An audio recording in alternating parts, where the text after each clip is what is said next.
Hi guys, ഒരു കല്യാണം കഴിച്ചവൻ എന്നെ മര്യാദയ്ക്ക് നാട്ടിൽ തലയുർത്തി ജീവിക്കാൻ പറ്റാത്ത സാഹചര്യത്തിൽ ഒരു സ്ത്രീ 4 വിവാഹം കഴിച്ച് അതിൽ 5 മക്കളുണ്ട് എന്ന് പറഞ്ഞു കഴിഞ്ഞാൽ സാധാരണ ഇതേമാതിരി ഏതെങ്കിലുമൊക്കെ ദാമ്പത്യ ബന്ധങ്ങൾ തകരുമ്പോൾ നമ്മൾ എന്താ ചെയ്യാം? ഇപ്പം ഒരു ഉദാഹരണം പറയുകയാണെന്നുണ്ടെങ്കിൽ ഒരാൾ വിവാഹം കഴിക്കുന്നു, അവരുടെ ഫസ്റ്റത്തെ മാരേജ് ഡിവോഴ്സിലെത്തുന്നു, രണ്ടാമത് നമ്മൾ വീണ്ടും ട്രൈ ചെയ്യുന്നു, ആ വിവാഹബന്ധം വേറെ ഒരു രീതിയിൽ മുടങ്ങുന്നു അല്ലെങ്കിൽ പോകുന്നു. പിന്നെ നമ്മളൊരു വിവാഹത്തിനെ കുറിച്ച് ആലോചിക്കുമോ? എന്താണെങ്കിലും ഇത് സക്സസ് ആയില്ല, ഇത് ഇങ്ങനെയാണ്. പിന്നെ നമ്മൾ ആലോചിക്കാതെ നമുക്കുണ്ടായ കൊച്ചിന് വേണ്ടി ജീവിക്കൂ. ഇവിടെ അതിൽ നിന്നൊക്കെ വ്യത്യസ്തമായിട്ട് ആദ്യത്തെ വിവാഹത്തിൽ 2 കുട്ടികൾ, അത് കഴിഞ്ഞു രണ്ടാമത് വിവാഹം കഴിക്കുന്നു, അതിലൊരു കുട്ടി, അത് കഴിഞ്ഞ് ആ 3 കുട്ടികളെയും കുട്ടി മൂന്നാമത് വേറെ വിവാഹം കഴിക്കുന്നു, അവിടെ 4 മക്കൾ. ഇത് കഴിഞ്ഞ് വീണ്ടും 4ാമത് വിവാഹം കഴിക്കുന്നു, അവിടെ 5ാമത്തെ ഒരു കുട്ടി ഉണ്ടാവാൻ നിൽക്കുന്നു. ഇതൊക്കെ കാണുന്ന സമയത്ത് എന്തോ വല്ലാത്തൊരു അത്ഭുതം തോന്നി പോവാണ്. ഇങ്ങനെയും ആൾക്കാർക്ക് ജീവിക്കാൻ പറ്റുന്നുണ്ടല്ലോ എന്ന്. ഇപ്പം to be honest as a mother, ഞാൻ ഇപ്പം എൻ്റെ ഒരു കാര്യം പറയുകയാണെങ്കിൽ എനിക്ക് 2 മക്കളുണ്ട്. ഏതെങ്കിലും സാഹചര്യത്തിൽ ഞാൻ എൻ്റെ മക്കളെയും കൊണ്ട് തനിച്ചാവുകയാണെന്നുണ്ടെങ്കിൽ, ആവാതിരിക്കട്ടെ, അങ്ങനെയാണെന്നുണ്ടെങ്കിൽ തന്നെ സെക്കൻഡ് ഒരു മാരേജിനെ കുറിച്ചിട്ട് ഒരിക്കലും ചിന്തിക്കാനുള്ള ഒരു മാനസികാവസ്ഥ എനിക്ക് ഇപ്പം തന്നെ ഇല്ല. കാരണം നാട്ടിൽ നടക്കുന്ന സംഭവങ്ങൾ അങ്ങനെയാണ്.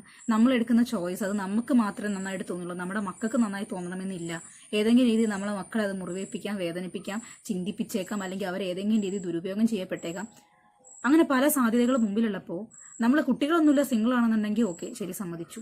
അതല്ലാണ്ട് വളരെ ചുരുക്കം ഒരു 100-20% പുരുഷന്മാർ സെക്കൻഡ് മാരേജിൽ ഭാര്യേനെയും മക്കളെയൊക്കെ റാണികളെ പോലെ, അതായത് അവരുടെ കുട്ടികൾ അല്ലെങ്കിൽ പോലും റാണികളെ പോലെ നോക്കുന്ന ആൾക്കാരുണ്ട്. പക്ഷേ സൊസൈറ്റിയിൽ അത് അങ്ങനെ അല്ലാത്ത ആൾക്കാരുണ്ട്. അപ്പം ഭൂരിഭാഗം സ്ത്രീകൾക്കും ഒരു സെക്കൻഡ് മാരേജ്, ഒരു തേർഡ് മാരേജ് എന്നൊക്കെ പറയുമ്പോൾ ഒരു പേടിയായിരിക്കും, മക്കളെ കുറിച്ച് ആലോചിക്കും. പക്ഷേ ഇവിടെ അതിൽ നിന്ന് വ്യത്യസ്തമായിട്ട് ഇവർ ആദ്യം കല്യാണം കഴിച്ചു, അതിൽ 2 കുട്ടികളുണ്ട്, രണ്ടാമത് വിവാഹം കഴിക്കുന്നു, 2 കുട്ടികളെയും കൂട്ടി, പിന്നെ സെക്കൻഡ് മാരേജ് ചെയ്യുന്നു, അതിലൊരു കുട്ടിയുണ്ട്, അപ്പം 3 കുട്ടി. അപ്പം ഇതൊരു എന്താണ് സീരിയൽ പോലെ വേറെന്തോ പോലെ ഇങ്ങനെ കണ്ടിന്യൂസ് ആയിട്ട് ഇവരിങ്ങനെ അംഗസംഖ്യ കൂട്ടിക്കൊണ്ട് അടുത്താള് 2 കൂട്ടി, മൂന്നാമത് ഒരാളെ, പിന്നെ 4ാമത്തെ ആള്, പിന്നെ അടുത്ത ആള്, അങ്ങനെ 4 ഭർത്താക്കന്മാരും 5 മക്കളും. എന്താണെങ്കിൽ നമുക്ക് ആ ഒരു ന്യൂസിനകത്തോട്ട് പോവാം. ഇതാണ് നെജില താത്ത. ഇവർ 4 വിവാഹം കഴിച്ചിട്ടുണ്ട്, അതിൽ 5 കുട്ടികളാണുള്ളത്. ആദ്യത്തെ വിവാഹത്തിൽ 2 കുട്ടികളാണ്, അതിൽ മുതിർന്ന ഒരു പെൺകുട്ടിയാണ്. 2ാം വിവാഹത്തിലും 3ലും ഓരോ കുട്ടികൾ വീതം. അതാ ഞാൻ പറഞ്ഞത്. എന്നിട്ട് ഈ കുട്ടികൾ എല്ലാവരെയും കൂട്ടിയിട്ട് ഇവർ വീണ്ടും 4ാമത്തെ വിവാഹം കഴിക്കുകയാണ്. ഇത്രയും മക്കളുണ്ടെങ്കിൽ ആ കുട്ടികൾക്ക് വേണ്ടി എങ്ങനെയെങ്കിലും ജീവിച്ചു പോവല്ലാണ്ട് ഈ 4 കുട്ടികളെയും കൂട്ടി അടുത്തൊരാളെ കല്യാണം കഴിക്കുന്നു. ഇനി ഈ 5ാമത്തെ ബന്ധം സക്സസ് ആയില്ല എന്നുണ്ടെങ്കിൽ 5ാമത്തേലുണ്ടായ കുട്ടിയും കൂട്ടി 5 കുട്ടിയും കൂട്ടി ഇവര് 5ാമത്തെ കല്യാണം കഴിച്ച് 6ാമത്തെ കൊച്ചിനെ ഉണ്ടാക്കുവോ? ലാസ്റ്റ് 4ാമത്തെ വിവാഹത്തിൽ ഇപ്പൊ ഗർഭിണിയാണ്. സന്തോഷം. ഇപ്പൊ പ്രശ്നം എന്താന്ന് വെച്ച് കഴിഞ്ഞാൽ നെജിലയുടെ 4ാമത്തെ ഭർത്താവ് ആദ്യ ബന്ധത്തിലുണ്ടായ പെൺകുട്ടിയെ ഉപദ്രവിക്കുന്നു. വെറും 11 വയസ്സുള്ള കുട്ടിയാണ് എന്ന് ഓർക്കണം. ഇതാണ് ഞാൻ നിങ്ങളോട് പറഞ്ഞത്.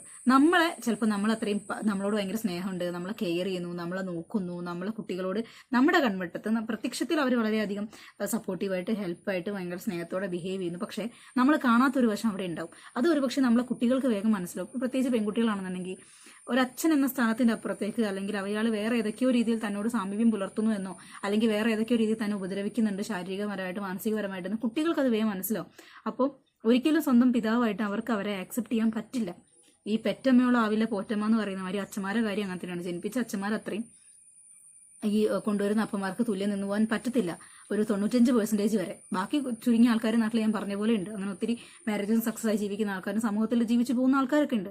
പ്രത്യേകിച്ച് ഇപ്പോൾ അടുത്ത് മറ്റേ കോമഡി ഒക്കെ ചെയ്യുന്ന കുട്ടിയുടെ പേര് ഗംഗയോ, ആ കുട്ടിയുടെ അച്ഛനല്ല എന്ന് പറയപ്പെടുന്നുണ്ട്. അവർ വളരെ ഹാപ്പി ആയിട്ട് മുമ്പോട്ട് പോകുന്നൊരു ഫാമിലിയാണ്.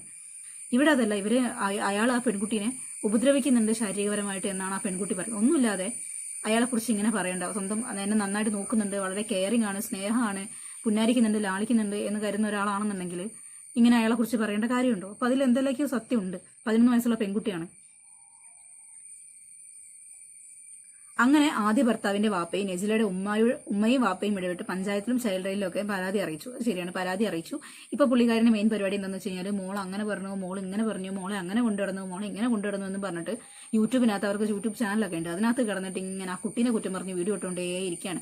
അതല്ലാണ്ട് എൻ്റെ മകൾ ഒന്നും അല്ലാണ്ട് ഇങ്ങനൊരു അലിഗേഷൻ പറയില്ലല്ലോ, അതിലെന്തെങ്കിലും യാഥാർത്ഥ്യമുണ്ടോ? ഞാൻ കൊച്ചിനോട് കുറച്ചുകൂടെ ഫ്രീ ആയിട്ട് സംസാരിക്കേണ്ടിയിരുന്നു, എൻ്റെ ഭാഗത്താണ് മിസ്റ്റേക്ക്, എനിക്ക് കുട്ടീനോട് സംസാരിക്കണം, കാര്യങ്ങൾ മനസ്സിലാക്കണം, ഒഴിവാക്കി വിടേണ്ടവനാണെങ്കിൽ ഒഴിവാക്കി വിടണം എന്ന് ചിന്തിച്ച് അയാളെ ഇറക്കി വിടുകയല്ലാണ്ട് അയാളെ താങ്ങിക്കൊണ്ട് നടന്നിട്ട്, ഇയാൾ ഗർഭിണി ആയതുകൊണ്ടായിരിക്കും ചിലപ്പോൾ അയവനെ നിസ്സഹായ അവസ്ഥ, അയാളെ ഒഴിവാക്കി വിടാതെ കൊച്ചിനെ ബാക്കിയുള്ളവർക്ക് നോക്കാൻ കൊടുത്തിട്ട് കൊച്ചിനെ കുറ്റം പറഞ്ഞുകൊണ്ട് നടക്കുകയാണ്. ഇപ്പം ഭൂരിഭാഗം അമ്മമാരുടെ ഭാഗത്തുനിന്ന് വരുന്ന മിസ്റ്റേക്കാണ്.